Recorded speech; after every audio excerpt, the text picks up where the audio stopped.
வணக்கம், நான் உங்கள் மோகனா. தினத்தந்தி குடும்ப மலர். வாங்க பார்க்கலாம். இன்றைய காலகட்டத்தில் இல்லற வாழ்க்கையில் புதிதாக இணையும் தம்பதிகள் நீடித்த திருமண பந்தத்தை உருவாக்குவதற்கு நிதானமும் அர்ப்பணிப்பும் குடும்ப பொறுப்புணர்வும் அவசியம். ஏனெனில் சின்ன சின்ன சச்சரவுகள் கருத்து வேறுபாடுகளுக்கு தீர்வு காண முயற்சிக்காமல் விவாகரத்தை நாடுபவர்களின் எண்ணிக்கை அதிகரித்து கொண்டிருக்கிறது. அதற்கு இடம் கொடுக்காமல் மனமொத்த தம்பதியராக நெடுங்காலம் வாழ்வதற்கு உறவு ரீதியாக ஒரு சில விதிகளை பின்பற்றுவது அத்தியாவசியமானது. அவை பற்றி பார்ப்போம். திருமண பந்தத்தை நிலைக்க வைக்கும் உறவு விதிகள். பிரிவு. புதிய வேலை, மாறுபட்ட விருப்பம், குடும்பத்தை விட நட்புக்கு முன்னுரிமை என ஏதாவது ஒரு சந்தர்ப்பத்தில் வாழ்க்கை உங்களை மாற்றும். அந்த சமயத்தில் துணையிடம் இருந்து சற்று விலகி இருப்பது போன்ற சூழலையும் ஏற்படுத்தும். உண்மையிலேயே துணை மீது மிகுந்த அன்பு கொண்டிருந்தால் அது உறவில் பிரிவோ விரிசலையோ ஏற்படுத்தாது. ஒருவரை ஒருவர் ஆழமாக புரிந்து கொண்டிருந்தால் அந்த வாழ்க்கை மாற்றத்தை சாதாரணமாக கடந்து சென்று விடலாம். பணி நிமித்தமாக துணையிடம் இருந்து சில காலம் விலகி இருக்க நேர்ந்தால் அவருடன் தகவல் தொடர்பு சாதனங்கள் வழியாக நெருங்கிய தொடர்பை பேணுவது முக்கியமானது, அவசியமானதும் கூட. நட்பு.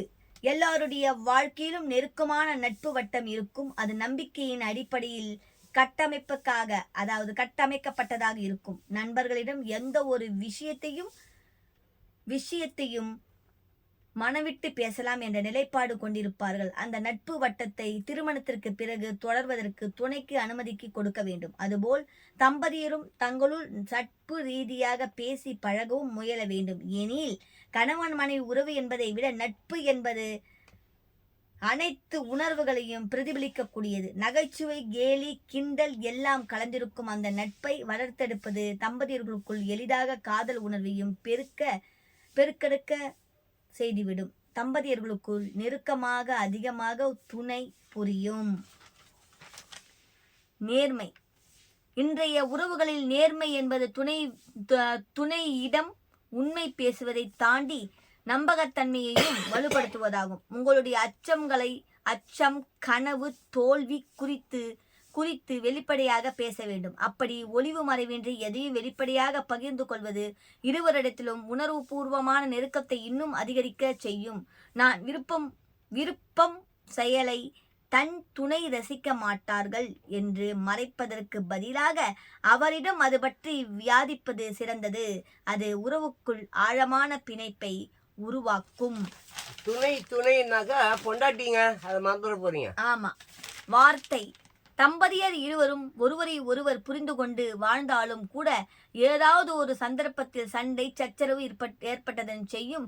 அந்த சமயத்தில் சண்டையை தவிர்க்க முடியாமல் போகலாம். ஆனால் வார்த்தைகளை கவனமாக உச்சரிக்க வேண்டியது முக்கியமானது. எனில் வார்த்தை மோதல் தான் மனத்தளவில் கடும் வேதனைக்கு ஆளாகிவிடும். வார்த்தைகளை ஆயத்தமாக்காமல் மரியாதையுடன் துணையை அணுக வேண்டியது முக்கியமானது. உங்கள் மீது தவறே இல்லாவிட்டாலும் மன்னிப்பு கேளுங்கள். மன்னிப்பு அவரின் மனதை இலகு ஆக்கிவிடும். துணையும் உடனே மனம் மாறி தன் தவறை புரிந்து கொண்டு மன்னிப்பு கேட்டு விடுவார். அடுத்தது பரிவுங்க. தம்பதியருக்கும் பாசம் எந்த அளவுக்கு நிலவுகிறதோ அந்த அளவுக்கு பரிவு, பச்சாதாபமும் கொண்டிருக்க வேண்டும். குறிப்பாக துணை எந்த மாதிரியான மனநிலையில் இருக்கிறார், அவரின் விருப்பம் என்ன என்பதை அவர் இடத்திலிருந்து யோசித்து அவரின் உணர்வுகளை புரிந்து கொண்டு தேவைகளை நிறைவேற்ற வேண்டும். துணையின் கண்கள் மூலம் அவரின் மனதில் உள்ளத்தை அறியும் அளவுக்கு புத்திசாலித்தனமாக நடந்து கொள்ள வேண்டும். வாங்க பார்க்கலாம். அடுத்தது சிலந்திகள் உருவாகும் வினோத வலை. சிலந்திகள் உருவாக்கும் வினோத வலை. இந்த புல்வெளி மீது படர்ந்திருப்பது பனி அல்ல, சிலந்தி உருவாக்கிய வலை என்றால் நம்ப முடிகிறதா? பொதுவாக சிலந்திகள் வீட்டில் வலை பின்னல் வடிவில் கூட்டு கட்டியிருப்பதை பார்த்திருப்போம். ஆனால் புல்வெளி மீது மட்டுமல்ல, மரத்தின் மீது போர்வை போன்ற வலை பின்னலை உருவாக்கின்றன. ஆஸ்திரேலியாவில் வசிக்கும் சிலந்திகள் ஒவ்வொரு ஆண்டும் கோடை காலத்தின் பிற்பகுதியிலோ அல்லது இலையுதிர் காலத்தின் தொடக்கத்திலோ ஆஸ்திரேலியாவின் சில பகுதிகள் பட்டு போன்ற வெள்ளைத்தாள்களால் மூடப்பட்டிருக்கும். ஆயிரக்கணக்கான சிலந்திகள் காற்றில் பறக்கும் போது நூல் இழைகளை உயிரிழந்து உயிரிழந்து பாராஷூட் போன்று பறந்து விரிவடைவதால் அந்த பகுதியில் உள்ள உயிர் இழந்து அல்ல, உமிழ்ந்து. சிலந்திகள் காற்றில் பறக்கும் போது நூலிழைகளை உமிழ்ந்து பாராஷூட் போன்று பறந்து விடுவதால் அந்த பகுதியில் உள்ள நிலங்கள் வினோத வலை போல் சூழப்படுகின்றன. இந்திய கழுவு பாலினிங், அதாவது இந்தி கழுவு பாலினிங் என்று அழைக்கப்படுகிறது. அதாவது இந்தி கழுவு பாலுனிங் என்று அழைக்கப்படுகிறது. கண்ணீர் புகை குண்டுகளால் உயிருக்கு ஆபத்தா? மக்கள் ஒன்றாக கூடி நடத்தும் போராட்டங்கள் அதன் எல்லையை மீறும்போது பாதுகாப்பு படையினர் நிலைமையை கட்டுக்குள் கொண்டு வர கண்ணீர் புகை குண்டுகளை வீசுவதுண்டு. இதனால் உயிருக்கு ஏதேனும் பாதிப்பு ஏற்படுமா என்று எப்போதாவது யோசித்திருக்கிறீர்களா? கண்ணீர் புகை குண்டு முதலாம் உலகப் போரில் முதன்முறையாக பயன்படுத்தப்பட்டது. பெரும்பாலும் கண்ணீர் புகை குண்டுகளாக பயன்படுத்தப்படும் பொருள் செயற்கை கரிம அலோஜன் சேர்மங்கள் ஆகும்.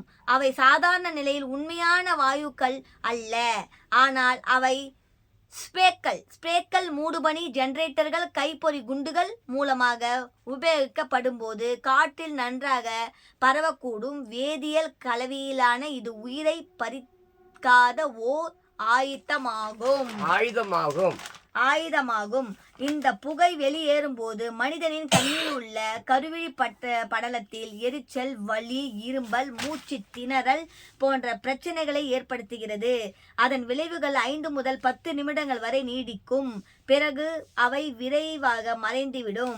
இதன் விளைவுகள் குறுகிய காலங்கள் இருப்பதன் காரணத்தினாலேயே போராட்டங்கள் மற்றும் கலவரங்களின் போது கூட்டத்தை கலைக்கவும் கலகக்காரர்களை கட்டுப்படுத்தவும் உலகம் முழுவதும் உள்ள காவல்துறையினர் மற்றும் பாதுகாப்பு படையினரால் கண்ணீர் புகை குண்டுகள் பயன்படுத்தப்படுகின்றன.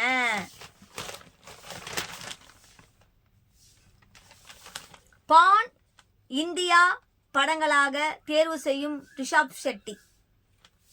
கன்னட சினிமாவில் புகழ்பெற்ற நடிகராக இருப்பவர் ரிஷப் ஷெட்டி. இவர் நடிகர், திரைக்கதை, எழுத்தாளர், தயாரிப்பாளர், இயக்குனர் என்று பன்முகத்தன்மை கொண்டவர்.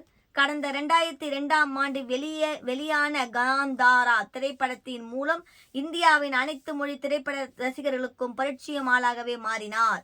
இந்த படத்துக்காக அவருக்கு தேசிய விருதும் கிடைத்திருந்தது. காந்தாரா படத்தின் பிரம்மாண்ட வெற்றிக்கு பிறகு பான் இந்தியா அளவில் ரிஷப் ஷெட்டி மார்க்கெட் உயர்த்திருக்கிறது. இதோ இவர்தான் ரிஷப் ஷெட்டி. இவர்தான்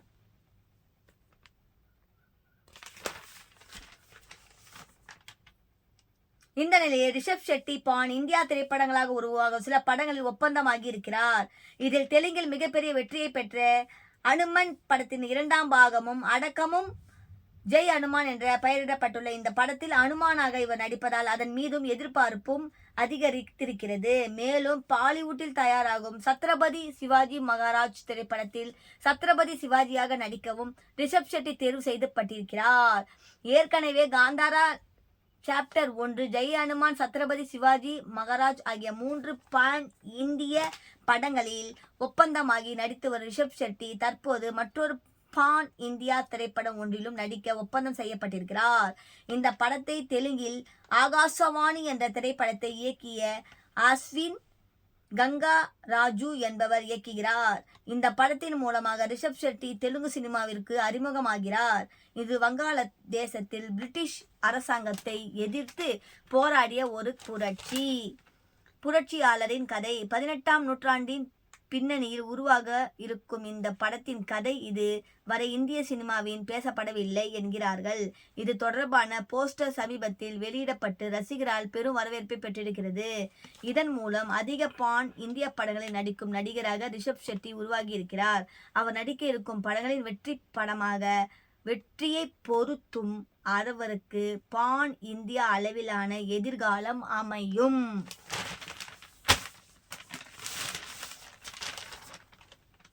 எஸ் ராஜமௌலியின் சீடர். அடுத்து ரிஷப் ஷெட்டியை வைத்து வங்காள தேசத்து புரட்சியாளரின் கதையை இயக்குபவர் அஸ்வின் கங்காராஜ் இவர் இயக்குனர் எஸ் ராஜமௌலி இயக்கத்தில் வெளியான நான் இ, பாகுபலி, பாகுபலி 2 ஆகிய படங்களில் உதவி இயக்குனராக பணியாற்றியவர். இவர் இதற்கு முன்பு ஆகாசவாணி என்ற திரைப்படத்தை இயக்கி இருந்தார். இந்த படம் 2021ஆம் ஆண்டு கொரோனா காலகட்டத்தில் உருவானது என்பதால் இதனால் அந்த நேரத்தில் தியேட்டரில் வெளியிட முடியாமல் OTTயில் வெளியிடப்பட்டது. இதனால் பலரும் அறியாத வகையில் இந்த படம் அமைந்துவிட்டது. இந்த நிலையில் 4 ஆண்டுகளுக்கு பிறகு ரிஷப் செட்டியை வைத்து ஒரு பிரம்மாண்ட படத்தை இயக்கும் வாய்ப்பை அஸ்வின் கங்காராஜ் பெற்றிருக்கிறார். இந்த படத்தின் மூலம் தான் எஸ் ராஜமௌலியின் சீடர் என்பதை நிச்சயம் நிரூபிப்பார் என்கிறார்கள் தெலுங்கு சினிமா வட்டாரத்தில் உள்ளவர்கள். அடுத்து சமையல் ஸ்டிப்ஸ். வெங்காயத்தை தோல் உரிக்கும் முன்பு 10 நிமிடம் தண்ணீரில் போட்டு வைக்க வேண்டும். அல்லது ஃப்ரிட்ஜில் 15 நிமிடம் வைத்துவிட்டு வெட்டினால் வேண்டும். அல்லது ஃப்ரீசரில் 15 நிமிடம் வைத்துவிட்டு வெட்டினால் கண் எரிச்சல், கண்ணீர் வராது. ஆம்லெட் தயார் செய்யும் போது வெங்காயத்தை வதக்கி சேர்த்தால் கூடுதல் சுவையாக இருக்கும். ரசம் செய்து இறக்கும் போது தேங்காய் துருவல் சேர்த்தால் ருசி அமோகமாக இருக்கும். காய்ந்த தேங்காய் துருவல், 1 கப் முந்திரி, 1/2 கப் சோம்பு, 3/4 கப் காய்ந்த மிளகாய், தனியா தலை கப், 1/4 கப் கறிவேப்பிலை, 1 கைப்பிடி வெயிலில் உலர்த்தியது ஆகிய பொருட்களை சேர்த்து மிக்சியில் அரைத்து கொள்ளவும்.